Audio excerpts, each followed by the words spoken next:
Hello everybody and welcome to a new episode of Comeback Format. And today we'll be talking about my newest film camera thrift store find. And that is the Holga 120N medium format film camera. And I must have got really lucky when I went to the thrift store a few weeks ago because nowadays I just rarely see any film cameras at the stores. And that is because I believe what they're doing is that if they see something that may look like a camera, they just put it for sale in their online store. They don't put it for sale in the actual physical store. But I must have got really lucky that day because I found this one in really good condition, or what it looks to be a really good condition, and in its box. So a really good deal. I paid $11 for this one at the thrift store, which I still think is a little bit pricey for thrift store standards. This one should really be more like $5 or $6 at the thrift store. But I went online, and if you want to buy a new one on Amazon, it's more like $40. So it's still really a really good deal. And full disclosure, this will be my first time shooting 120 film or medium format film. I did not have any medium format cameras in my collection before. This will be my first time. So if I say something that or that is wrong, feel free to tell me in the comments. I'm still learning about medium format film. And I went to my local shop and I picked up a roll of Ilford HP5 Plus medium format film, 120 film, so I can actually test out my new film camera. Alright, so here's the Holga 120 camera. Let's go ahead and take a closer look. And like I said before in the video, everything in this camera is made out of plastic. Very, very lightweight type of plastic. And as you can see, maybe with the exception here of the latches that are made out of metal, everything else super lightweight plastic. And also everything about this camera, about the design of the camera, is very minimalistic. Very simple type of design. This is not supposed to be a super flashy type of camera. It's supposed to be more of a functional camera. Even the branding right here is very generic looking branding here with the name of the brand and the model. But yeah, this is how it looks. And let's take a closer look at the lens at the front of the camera. You get a non-detachable lens with 60mm focal length. And right above the lens, you get your aperture setting knob. So you can select it between the sun and the shade. So obviously to select, you're supposed to use it during a sunny day on this side, and that will give you f11 aperture. Or the shade that you're supposed to use either on a shadier type of environment or a cloudy day, and this will give you f8 aperture. Those are the only two different options that you can select on this manual camera for the aperture. And then as far as the focus mechanism, it works like this. You're going to have to select it manually, and you can select between close-up or a portrait mode all the way to infinity focus. So you're going to have to play by ear and see where your focus is going to be approximately on using this this ring right here. And then at the bottom, you get your socket for mounting it on a tripod, and you get the shutter speed or the shutter control between normal, which would be the 1/100th of a second shutter speed, or bulb for long exposures. But for this video, I'm gonna just use it in the normal side. I don't want to try to experiment on bulb quite yet on my first time using this camera. Then on the top, you get your cold shoe adapter, mainly for accessories. And you also get your film advance knob to advance the frames in the roll of film. And then in the back, you get your viewfinder. And this right here is your frame number pointer. So it's kind of hard to move right there, but you can move it between 16 and 12. Depending on what kind of frame size mask you use, which I'll show you later in the video. So to open the back cover, what you want to do is move this metal latches down like this. And now you can open the back cover. And this right here is your frame size mask. And my camera that I got at the thrift store only came with one. According to the instructions, you're supposed to get 2 of these. One for 12 exposures, which is this one. It's kind of hard to see right there, but there's a number 12 right there. So if you use this mask, it will give you 12 exposures, each of them 6 by 6 centimeters in size or dimension. But this camera is supposed to come with another one of these masks with the number 16 on it. And that one you can use to get 16 exposures, each of them 6 by 4.5 centimeters in size. So mine only came with this one, so I'm just gonna have to use it with the 6 by 6. And there's the inside of the camera. As you can see, if you press the shutter button right here, you can see how it works. So a fully mechanical shutter. So this is how the camera looks, and now I'll show you how to actually load the film into the camera. And what you want to do is you want to put the spool back into the camera like this. So this is what will be receiving the film from your roll. And you also want to put in back your film mask, or the slide mask right here on top of the back. You want to make sure that this rolls like that. Alright, so I'm gonna bring my Ilford HP5 Plus black and white film. This is 120 film. Let's go ahead and open this and put it on the camera.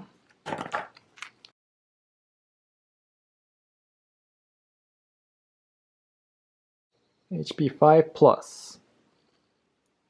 I have tried this type of film many times in the past with my standard 35mm type of cameras, but never with this one. So it'll be an experiment for me as well. And you want to be careful not to expose the film, of course. So I'm going to turn down the lights right here a little bit. Alright, so what you want to do is put in the roll of film on this side of the camera. Like that. And you want to pull the flaps right here towards the right side of the camera. So what you want to do is pull in the initial flap of the film and put it into the opening right here of this side of the film advance knob, and just use the knob to pull in the film, and make sure that it's pulled kind of evenly by the camera. And now you can go ahead and replace the back cover.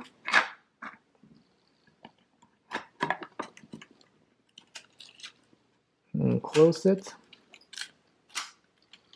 And since I'm using the 12 exposure setting or film mask, I'm gonna switch it right here to point to the 12.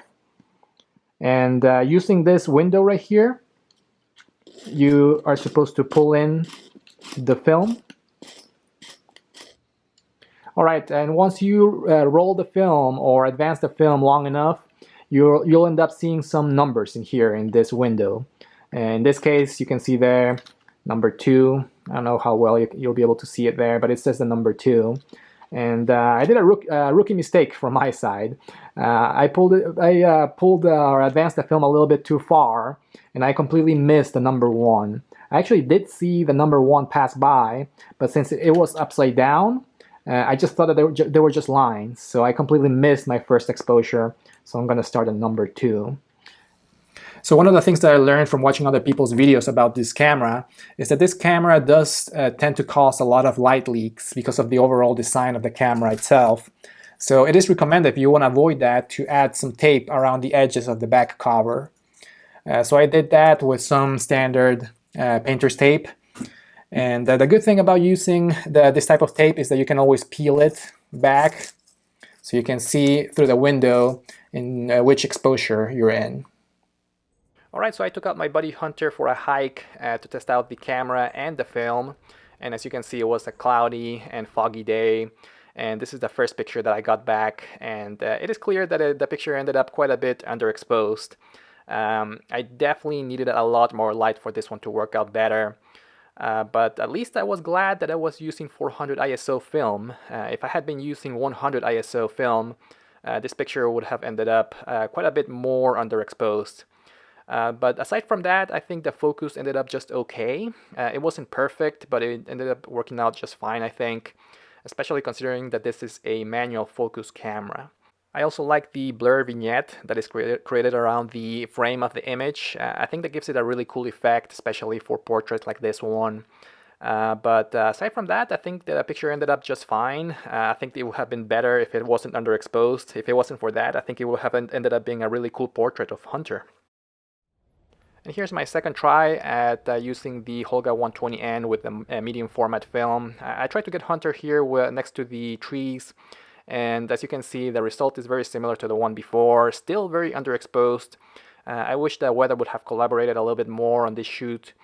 But aside from that, the focus is a little bit sharper on this one. I can't remember if I actually changed some of the settings on the focus ring on this shot or not. But I think the focus was a little bit better. And I also like the blurry effect on the background. And here's another one with a very similar result compared to the ones before, so still very underexposed. But I thought that this one was an interesting one because of the overall vibe of the picture. It almost looks like Hunter is out lost on a haunted forest, even though we went out on a fun hike. And I think it's because of the overall use of the black and white film. And for this next picture, I thought that the sun was starting to come out a little bit more later that day, but as you can see from the result, the picture still ended up quite underexposed. But I still like this one, mainly because of the look of Hunter, almost telling me, hey, let's keep on going. Why are we stopping here? And I also like the overall background with the trail and the trees, slightly blurred further in the distance. And I took this picture of the leaves on the ground mainly as an experiment. I wanted to see how the details would look with the leaves right there in the center of the image. And I was pleasantly surprised on this one. First of all, the exposure was a little bit better here. I don't know why, maybe the sun was reflecting a little bit more on the ground. But I was also very impressed with the level of detail that I could see on the leaves. The overall image ended up actually looking really cool. I love the texture in this one. And you still get a little bit of that vignette around the frame of the image. And I think this one, something like this would be really cool to use for double exposure. Maybe that's something that we'll try in the future. And speaking of leaves, how about a fun fall picture of Hunter? And I love the result on this one. I think it's because of the exposure was a little bit better on this picture. And I also love the overall look of the leaves on the ground all around Hunter. And of course the blurry effect on the trees further out in the distance. I'm not sure exactly what happened in the very center of the image, right around the Hunter's face. It looks like there may have been a little bit of light leaks on that part of the picture. And of course I had to take a picture of Hunter by the lake. And here you can see how cloudy it really was that day. I'm really gonna have to take another shot at shooting this film with this camera on a sunnier day. But here's the picture, and as you can see, similar effect, kind of like a fading effect in the center of the image. Could be because of those light leaks. But overall, this shows how tricky it can be to get the focus just right using this camera. Alright, so I'm back home now, and for the end of the video I'm gonna share some tips based on what I learned after shooting the Holga 120N for the very first time. And I'm also going to share my thoughts of what I think about the Holga 120N medium format camera. So let's start off with the tips. I have 4 main tips that I've learned after shooting with this camera. The first one, make sure that you do your prep work before going out and shooting with the Holga 120N. And by that I mean make sure that you familiarize yourself with the features of the camera. Again, this is a fully manual camera, so you're going to have to set up a lot of different things before you go out shooting. Also make sure that you take the time to load the film properly, and make sure that you cover the camera with tape in case you don't want any accidental light leaks as well. Tip number 2, and this is going to be an obvious one based on the results that I showed you earlier in the video, but make sure that you shoot with plenty of light. Make sure that it's a very sunny day. Even in a cloudy day, you're not going to have enough light if you want to shoot with this camera. Again, this camera only has 2 aperture settings, so you're going to be very limited on the exposure settings. So make sure that you shoot with on a very sunny day. And tip number 3, and this is going to be the most important one in my opinion, but make sure that you follow a system every time you take a picture using the Holga 120N camera. And by system, I mean that make sure that you follow or that you set up all the settings in the camera before you actually press the shutter button. Very important one because again, it's a fully manual camera, so there's a lot of things that could go wrong if you don't actually set up the settings correctly. So the system that I followed when I used the camera for the first time is the following. And again, you don't have to follow it in the same order. You just have to make sure that you do all the actual settings before you take the pictures. So this is my system. First one, make sure that you take out the lens cap. That's a key one. Then make sure that you set up your aperture settings here in the top, either cloudy or sunny. In my case, it was a very cloudy day, so I took all my pictures using the cloudy setting on the aperture. Number 3, make sure that you adjust your focus ring right here. This is an easy one to forget because in most cameras, you're used to looking into the viewfinder and then adjusting the focus. In this one, you have to do it before you look through the viewfinder because the focus ring is right here next to the lens. And again, it's an estimate, it's an approximate value on what you're going to set up for your focus ring, but you have to take care of that before you actually take the picture. Then you're going to frame your picture, look through the viewfinder, and actually take the picture or press the shutter button. And finally, this is a very important one too, make sure that you adjust or that you advance the film after you take the picture. And that's the way I do it. It's easy for me to remember that I've already advanced the film after I took the picture. That way, when I'm ready to take the next picture, I know that I already took care of that when I took the last picture. And this is an easy one to forget because, again, in most cameras, most film cameras, once you take the picture, the camera takes care of advancing the next exposure automatically. In this one, you have to do it by hand, you have to do it manually. So make sure that you have a system where you actually remember that you either advanced already the film or that you will before taking the next exposure. And my last tip is to not throw away your used spool of film after you're done shooting your last roll of film. Make sure that you keep this one because you're going to need it for shooting your new roll of film after you're done. Alright, so what are my overall thoughts about shooting with the Holga 120N medium format camera? I really had a good time shooting with the 120N. It was a lot of fun. This is the type of camera that really forces you to slow down, to pay attention before you actually press the shutter button. Along with many other manual film cameras out there, that's the kind of experience that you're gonna get. You're gonna find yourself slowing down before you actually take the picture, which in my opinion it's a good thing. We live in a world where we're used to just grabbing our cell phones and immediately taking a picture, and the camera does, or the phone does everything for you. In this one, you're gonna find yourself really paying attention before you take your pictures, and in my opinion, it's gonna help you improve your photography skills. I was very impressed with the level of detail that I also got on the results on this camera, especially with one of the pictures that I showed you in the video of the leaves and the ground. The level of detail was very, very good, and I think it's because of the bigger format. The size of the film is much bigger compared to the 35mm film, so I was very impressed with that. Besides that, I also like the level of unpredictability that you're going to get with the film, and the fact that you don't know if you're going to get maybe some light leaks in the film, or if something's going to go wrong. Some people may think about it maybe in a negative way, but I think it's a positive way. I think it's something that is fun and that you only can get using film cameras. Alright, so what are some negative things about using the Holga 120N camera? And I could think of a couple of things about it.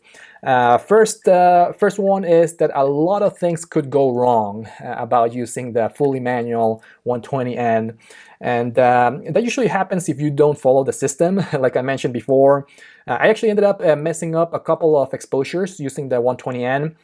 The first one was when I advanced the film, when I was loading the film and I went past the first exposure.